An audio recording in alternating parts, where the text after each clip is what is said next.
Hey, it's them!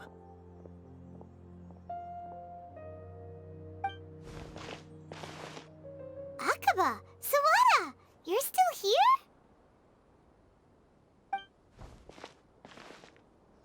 Indeed we are. If you have a moment, we'd love for you to join us once more. We have time. What do you want to talk to us about? It's the same topic we discussed last time. Obviously. Still looking for more info about Tatarasuna, huh? Should we join them?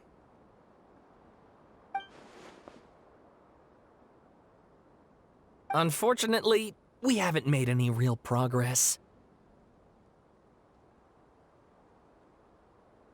Huh? Oh, of course.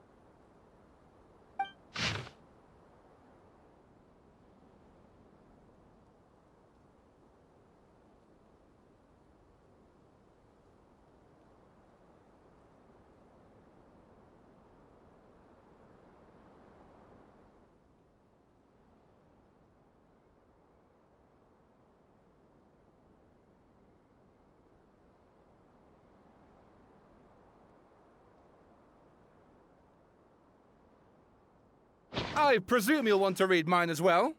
Here.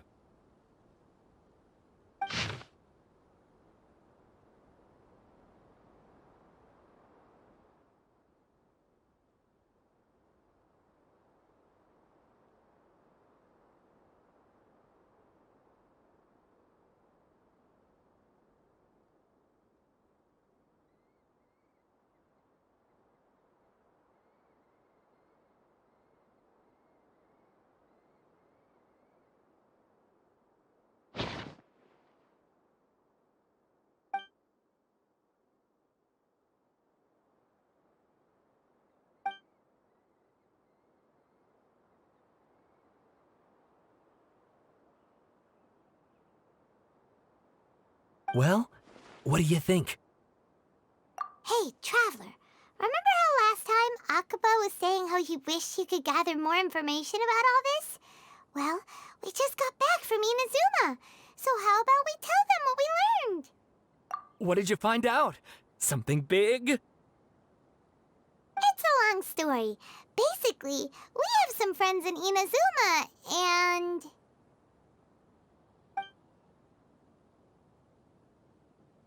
Wow, so many new details. Thank you so much for sharing that with us. Well, well. So it all comes down to one man's desire for revenge. Huh. You heard this from a member of the Armanoma clan, you say? Then I guess it must be true. Ugh. So there's no ghost story here after all. This new information actually lends further credence to my hypothesis. Evidently, swordsmiths were seen as having an incredibly prestigious role in society those days, to the extent that harming them was conceived of, at least by the perpetrator, as a way of exacting revenge against those in power. Yes, okay, point taken, you were right. But that doesn't mean I can't carry on with my novel. And they're back at it. These guys are really into this. Oh, so sorry. Look at us, prattling on about our projects and ignoring you. Thank you so much for the information. You're welcome. See ya. Keep us in the loop if you find out anything else. Will do.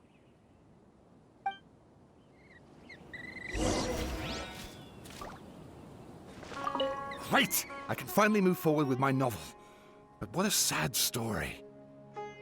I don't know what I was expecting, but I never would have guessed this.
stressed this whole time. That night, we ended up chatting and chatting until suddenly the sun was up. And then he decided he wanted to go to Inazuma. The Balladeer? It sounds like some kind of code name. You look troubled. Is there something you need to tell me?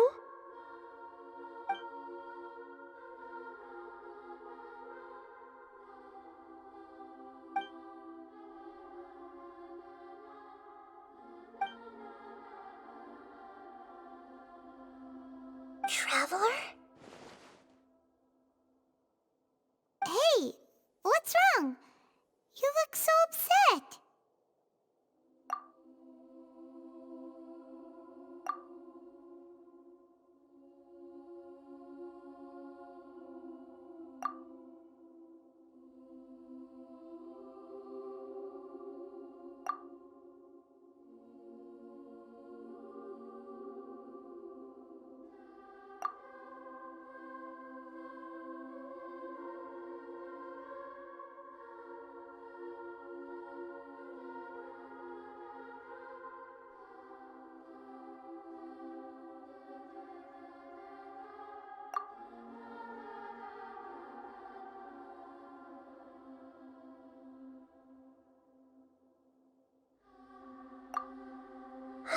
That's quite a story.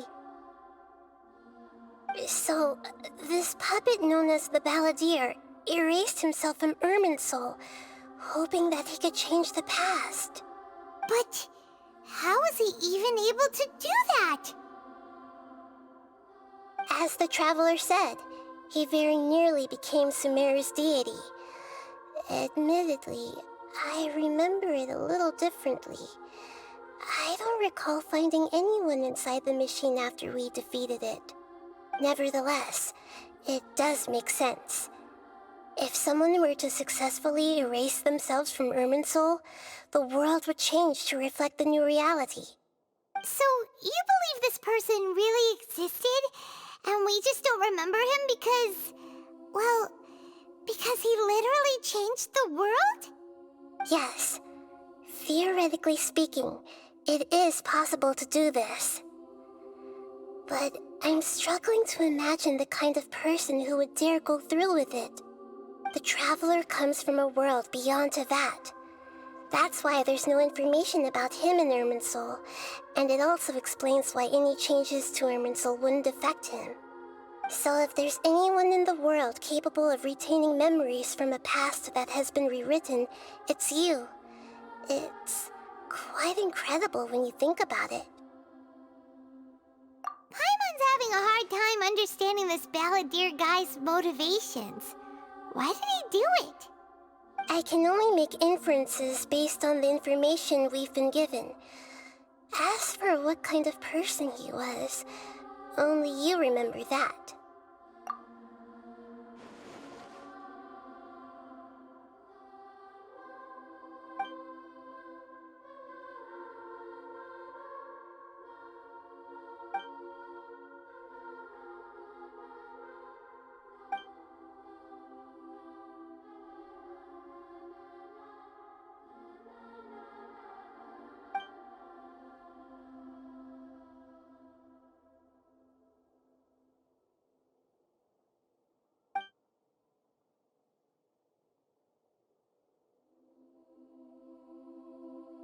Something else worrying you?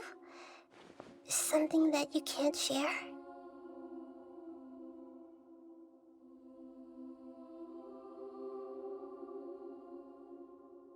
It couldn't change the fate of the ones who had died, right?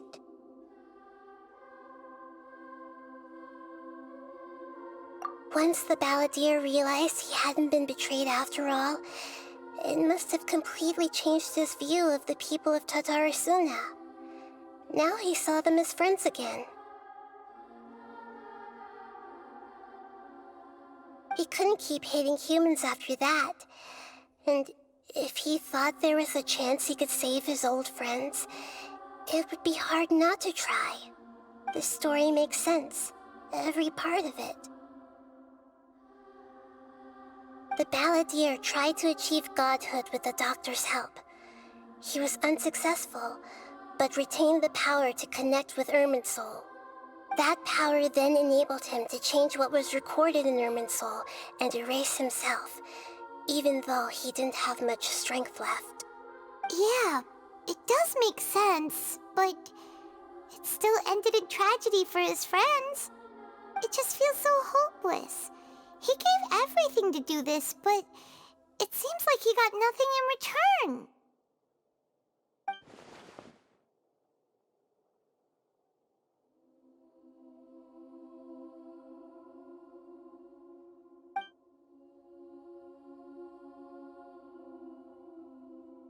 Please wait a moment. I want to check something. Found it. This should be the one. It turns out that I have a strange way of confirming everything he has told us. What is it? A record from a personal collection. It was tucked away in a corner. You should take a look.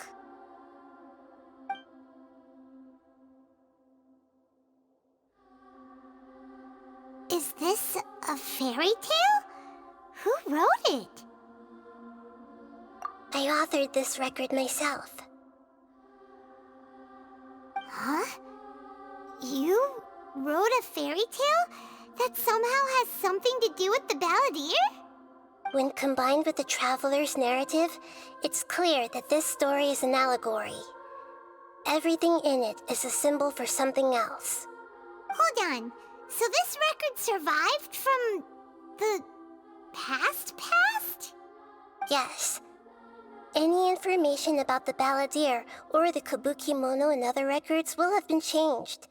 But I wrote this story in a way that means it was left intact. Changing the information in Irminsul changes to that. But Irminsul can't change information that was well hidden in advance. I guess I must have written this story as a backup before the balladeer entered Irminsul. That's incredible! What a great idea! And sending the Traveler into Irminsul with the balladeer must have been a further precaution. I knew he'd remember everything. This story is abstract enough that it still resonates with the present information recorded in Irminsul. But if we connect all the different pieces together, the true story that emerges is the one he told us, the now erased life of the balladeer.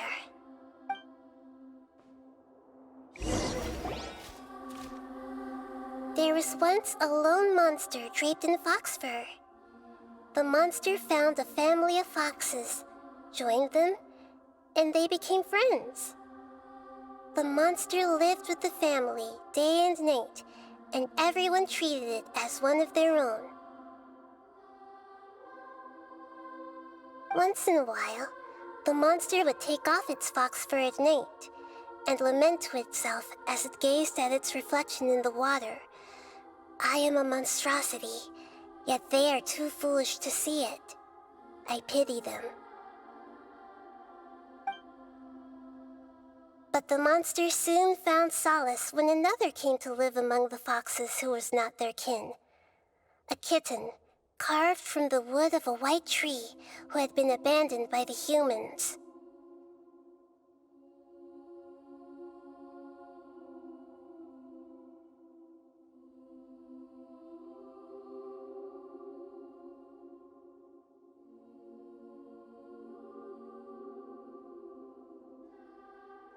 The kitten too wished to become a fox, but its tail was too slender and it could not grow a coat of richly colored fur.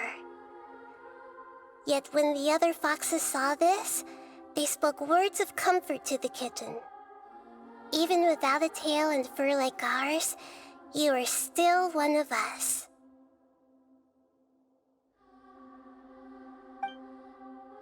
Furious at this happy resolution, the monster lit a fire on the mountain. The terrified animals panicked as the fire spread. The only way to extinguish the flames was to make a sacrifice.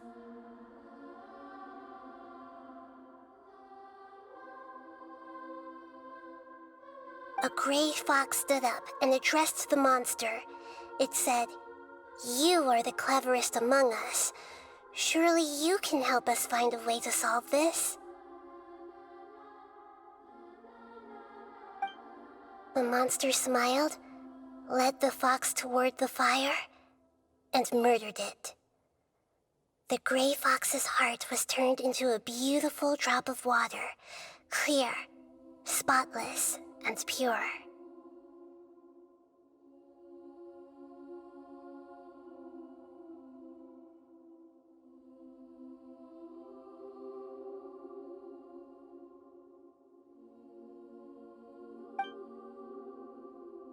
The monster gave the heart of water to the kitten, telling him, "The foxes have decided. You are the one who must be sacrificed. Take this, quench the flames, and die for your fox kin."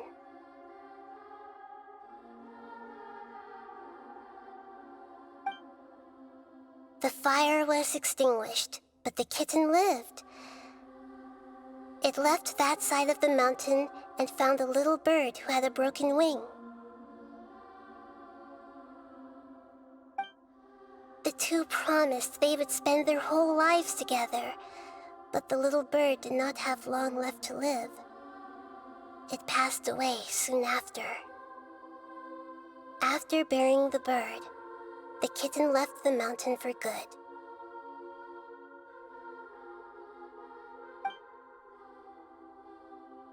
Never again would it cherish a single creature, nor a single blade of grass that stood on that mountain.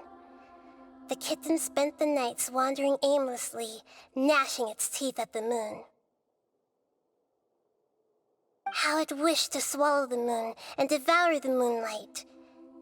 If the world could only return to darkness, then it would finally be peaceful and content. I will become the new moon, the answer to everything. Then, no one will know that there were once birds, foxes, and cats in this world. And no one can know that they were different.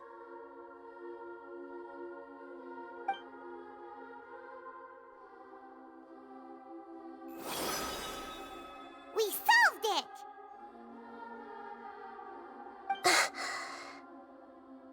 I remember now. This is not just the Balladeer's story. It is his very own memories. I made a backup so that it would be preserved no matter what happened. To become a god, he was experimented on and modified countless times. It was brutal torture, and the only reason he was able to survive is that he was a puppet. This memory was extracted from him by the scholars. Presumably, they kept it to have something to defend themselves with. Creating a deity was just the first step. Some of them wanted to be able to control it. That's why they backed up his memory for later use. I buried it deep inside one of my own dreams, and then hid it inside an allegorical story so that it wouldn't be altered. It's hard to believe that this person really existed, let alone that he tried to get rid of us on more than one occasion. Paimon has no memory of him at all. He completely vanished like a puff of smoke. The Balladeer agreed to help me look for information about the Descenders, and although he was unsuccessful, he still helped you. Before he vanished, he confirmed an important detail, that Conria was where your twin first came into this world. We still don't know how the change to Irminsul will affect the senior ranks of the Fatui, but in all likelihood, they won't even remember their own Harbinger.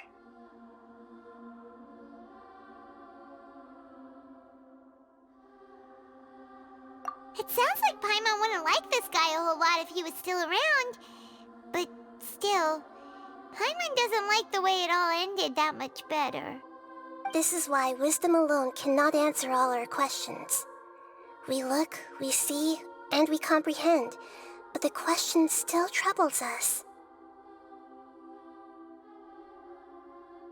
So the answer is not everything.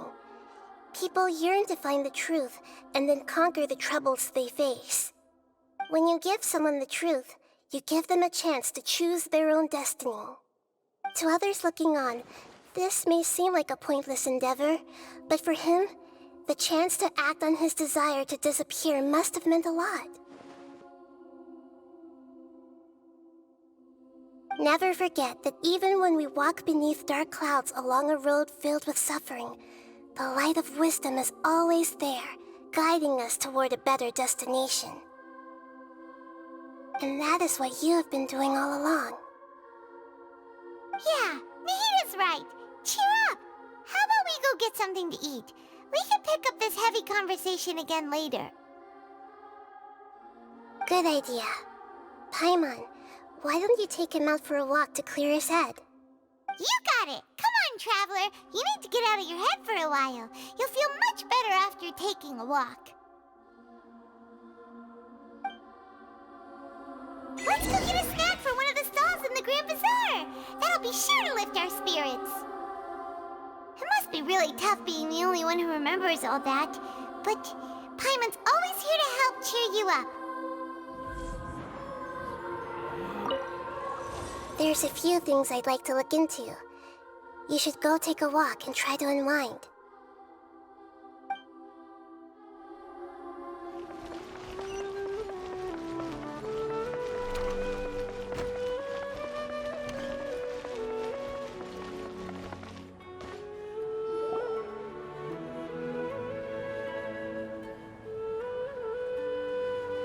We're here! What should we eat first?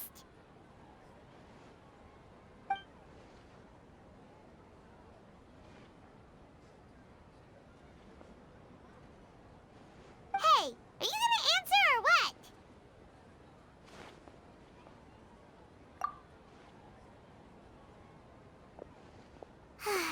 All right, whatever you want.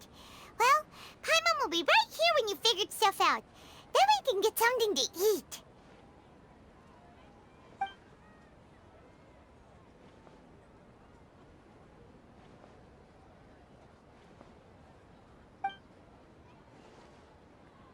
What is it? Have you figured it all out?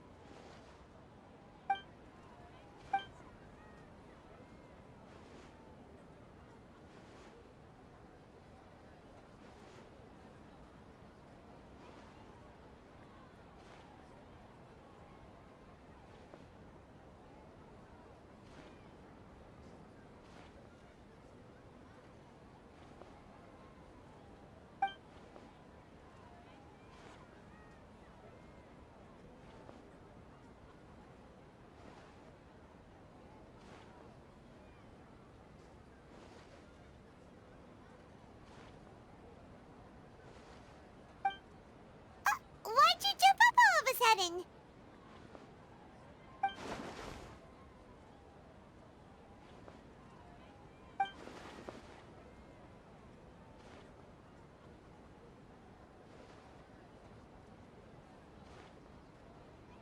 Excuse me, boss. There seems to be a small problem with the last bill.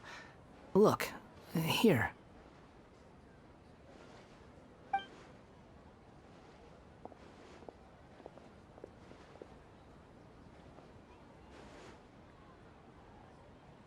Hey! Hey, wait!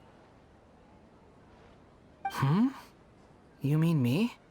No, not you. That kid! Didn't you see?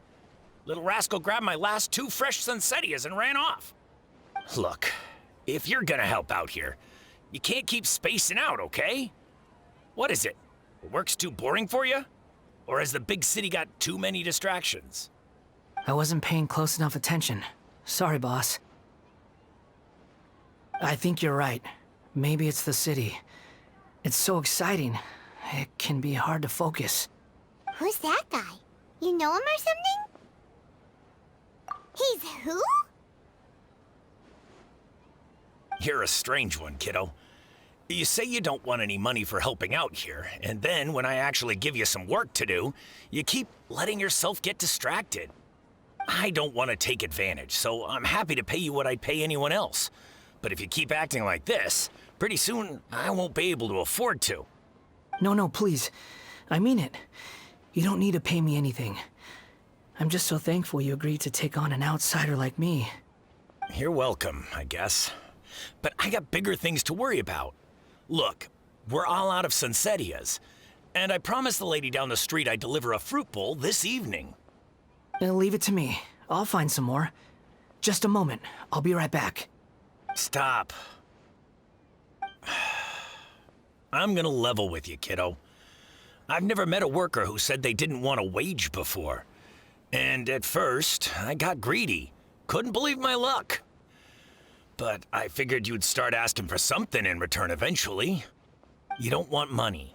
You don't take days off. And in your free time, all I see you do is wander around, taking in the sights. Are you a drifter or something? That's right, I am. We can talk more about that later. First, let me get those fruits you needed. Sunsetias, was it? I'll be right back. Hey, what do we do now? Okay, stay out of sight. Don't let him see you.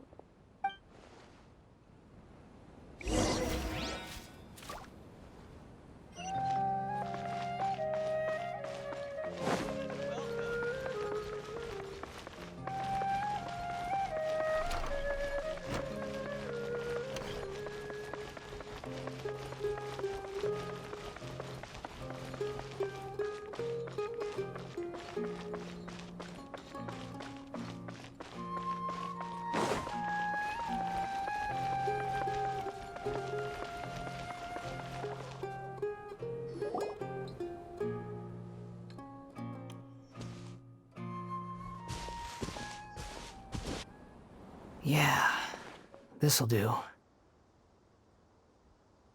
though you say he's the balladeer, what are we planning on doing? Stealing his Sunsetias? Isn't that a bit too cruel? Oh, all right. This should be enough. Guess I should wash them before I take them back. Huh? You two over there. Is there something I can help you with? He spotted us! You've been following me all the way from the city. I'd have to be blind not to notice. Have we met before?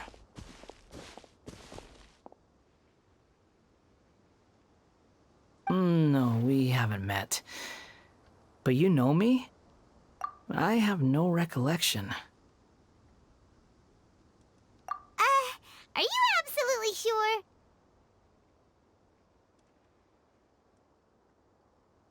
Sorry, but I just can't take your word for it.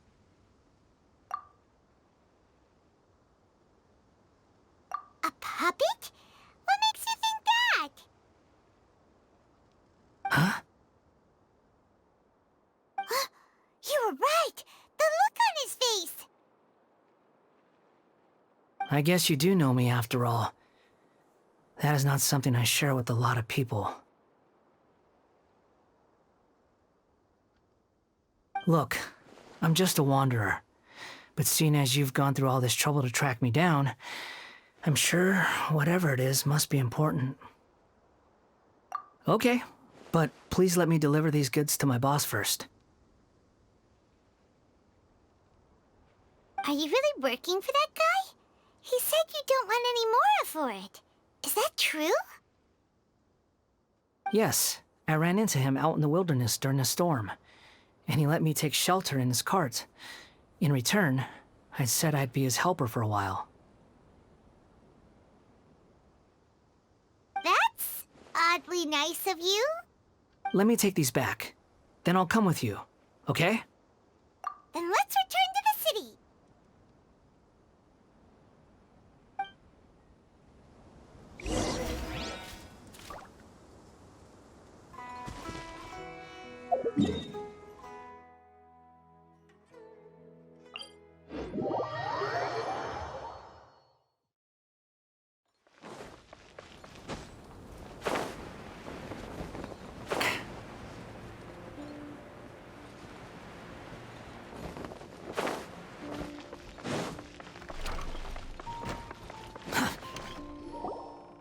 Here you go, boss. I'll leave them right here. Oh, you really went and picked some more. Who are these two? Something's come up, and they need to borrow me. Sorry, boss. I'm afraid I'll be away from the stall for a while. I was just about to pay you anyway. Go wherever you want, kid. Don't waste your time here. What? I get it, okay? You just wanted to help me out, to thank me for giving you shelter from the rain that day. Even then, I don't understand why you're so adamant that you don't want any pay for it. But look, it was pouring down, and there you were, sauntering along without a care in the world, like you had nowhere to be and didn't even care that it was raining. Imagine you were me for a second. It's a little weird, right? Why is this guy traveling during a rainstorm if he's not trying to get somewhere? And why is he taking a shortcut through the open country if he's not even in a hurry? But anyway, taking you in didn't put me out even slightly. You don't owe me a thing for it. Certainly not all this. Your time is valuable. You know, you should go live your life. But I don't...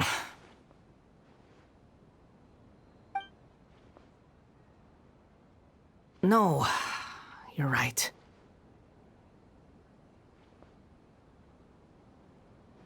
Then I suppose this is where we say goodbye. Thank you again for taking me into the city. Don't mention it, kiddo. I've run into all kinds of characters over the years. I just hope you find your path. Thank you.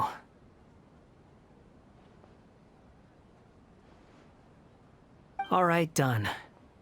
Thanks for waiting for me. We can go now.